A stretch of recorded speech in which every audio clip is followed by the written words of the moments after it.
On dit que Einstein a passé par des périodes de réflexion qui étaient un petit peu de l'ordre du rêve éveillé. Il se mettait dans une sorte de méditation et il laissait son cerveau fonctionner dans le calme. Et je crois assez bien à cette théorie, enfin cette pratique même.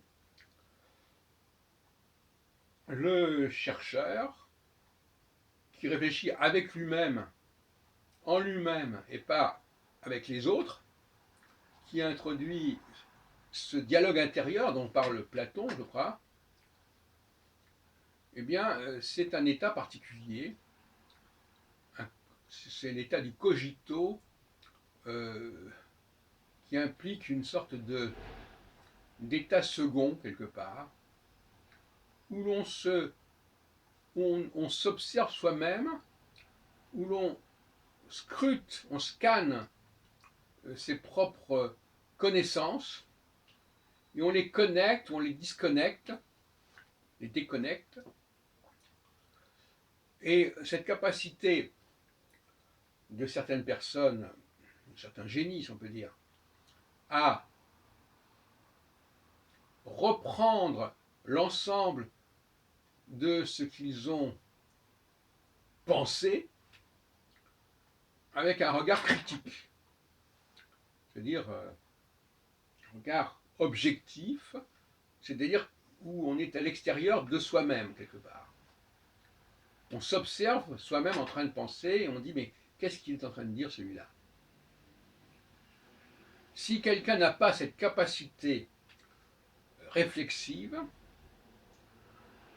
s'il dépend des autres, ben ça ne va pas. Pourquoi ça ne va pas?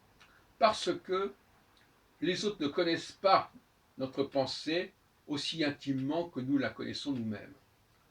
Et par conséquent, les autres ne sont pas capables de savoir au niveau de la genèse de cette pensée quels sont les points faibles de cette pensée, quels sont les points sur lesquels on est passé un peu vite. Or tout ça est mémorisé par, par le cerveau, mais ce n'est pas une mémorisation, comme j'ai dit tout à l'heure, d'informations qui viennent de l'extérieur. C'est une sorte de journal de bord de tout ce qui s'est passé dans notre tête, de la façon dont nous avons échafaudé nos pensées, et donc nous sommes notre meilleur ennemi, si on peut dire. C'est-à-dire que nous sommes celui qui est le plus capable de nous critiquer, c'est nous-mêmes. Parce que nous savons très bien de quoi il en retourne. Alors que les autres, finalement, bon, souvent les autres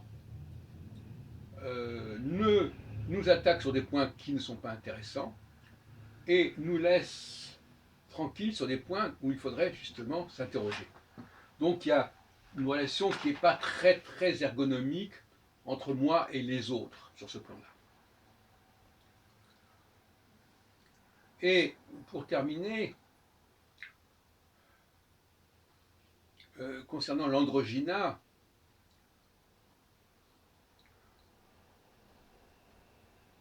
l'accouchement, c'est cette espèce de coït intérieur que nous avons avec nous-mêmes.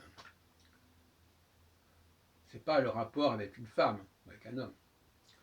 Cet accouchement, cette maïeutique, c'est déjà la dynamique intérieure. Quelque part, réfléchir, c'est faire l'amour avec soi-même, c'est une forme de masturbation. D'ailleurs, on emploie assez justement l'expression masturbation intellectuelle. Eh bien, le génie, c'est quelqu'un qui fait de la masturbation intellectuelle, c'est une évidence. Et ce n'est pas un défaut, au contraire une condition nécessaire.